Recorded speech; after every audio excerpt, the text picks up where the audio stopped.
The recent flooding in the Budameru rivulet wreaked havoc on the city of Vijayawada.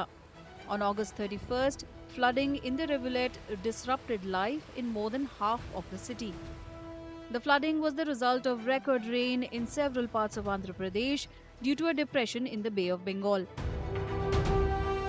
తర్వాత ఉండే కొద్దిగా హఠాత్తుగా ఒక్కసారి నైట్ టైము ఫుల్గా వచ్చేసింది వాటరు. మా ప్రాణాలను కాపాడుకోవడానికి సామాన్లు మొత్తం ఏ టు జెడ్ మొత్తం వదిలేసి వెళ్ళిపోవాల్సి వచ్చింది. కాకపోతే ఏంటంటే వరద వచ్చిన తర్వాత ఫస్ట్ స్టార్టింగ్లో అయితే కొంచెం ఇబ్బంది పడ్డాము. తర్వాత అయితే మాత్రం భోజనానికి వాటికి 1 డే 2 డే బాగా రిస్క్ అయ్యింది. తర్వాత మాత్రం కొంచెం భోజనం వస్తుంది, అది కొంచెం సదుపాయాలని కొంచెం చేశారు. పాల ప్యాకెట్లు, వాటరు అన్నీ మొత్తం నీట్గా సౌకర్యం బాగానే చేశారు. తర్వాత కాకపోతే ఇళ్లలో మొత్తం సామాన్లన్నీ మొత్తం టీవీలు, ఫ్రిడ్జులు, మంచాలు,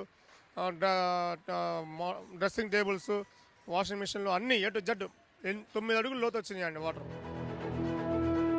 The flooding put a spotlight on the consequences of encroachment on natural water bodies.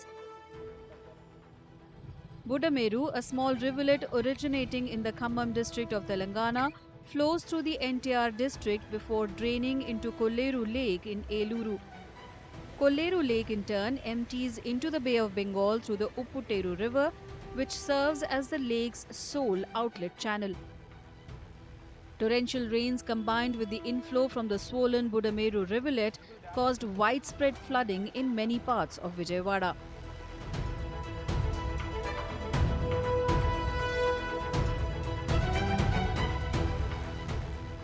గత 200 సంవత్సరాల్లో ఎప్పుడు రాని విధంగా ఒకేసారి వర్షం రావటం, బుడమేరు పొంగటం, గండ్లు పట్టడం, అదేవిధంగా కృష్ణా రివర్ కూడా ఎప్పుడు రాని విధంగా 11.43 లక్షల క్యూసెక్కులు వాటర్ రావటం వల్ల ఒక్కసారి నగరం పైన నీరు పొలవటంతో అనేక వార్డులు మునకైనాయి. ఇప్పుడు ఈ 50 సంవత్సరాల్లో మొన్న వచ్చిన ఫ్లడ్ మ్యాక్సిమం అది ఎందుకు వచ్చిందంటే కృష్ణా బేసిన్లో ఆల్ డ్యామ్స్ ఫుల్ ఉన్నాయి. అందులో ఎంత రెయిన్ పడినా కానీ ప్రకాశం బ్యారేజ్ ద్వారానే సముద్రంలోకి వెళ్ళాలి. అందువల్ల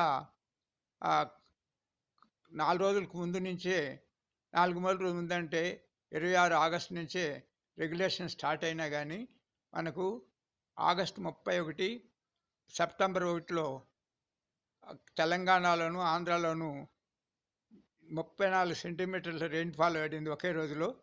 దానివల్ల మనకు ఈ ఇన్ఫ్లో ఎక్కువైపోయి 11,40,000 క్యూసెక్స్ డిశ్చార్జ్ చేశాము.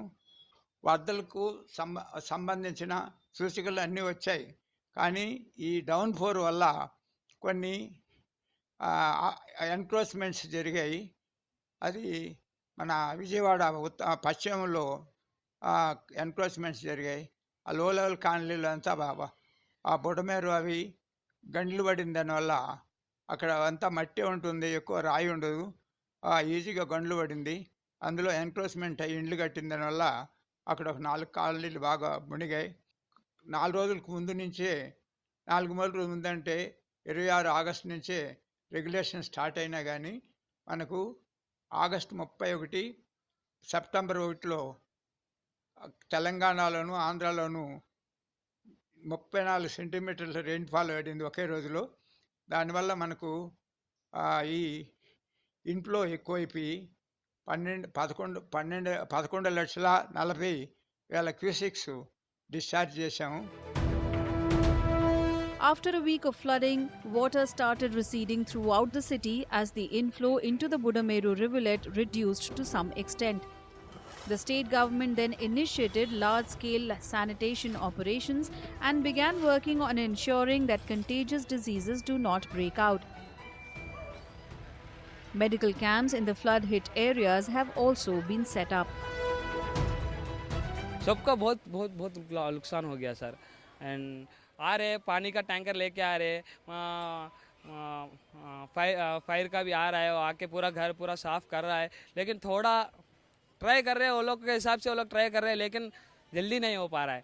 अगर इसके वजह से हेल्थ बहुत सारे लोग का हेल्थ ख़राब हो रहा है, पैर ख़राब हो गया, बहुत सारे लोग का पानी में जाके आके थोड़े लोग का हेल्थ ख़राब हो गया, बुखार आ गया थोड़े लोग को. చంద్రబాబు నాయుడు గారి ఇటు అధికారులతోని ఇటు నాయకులతోని అందరితోని పర్యవేక్షణలో ఈ అత్యంత వేగంగా ఈ ఊర్మిళ నగర్ కోలుకుంది.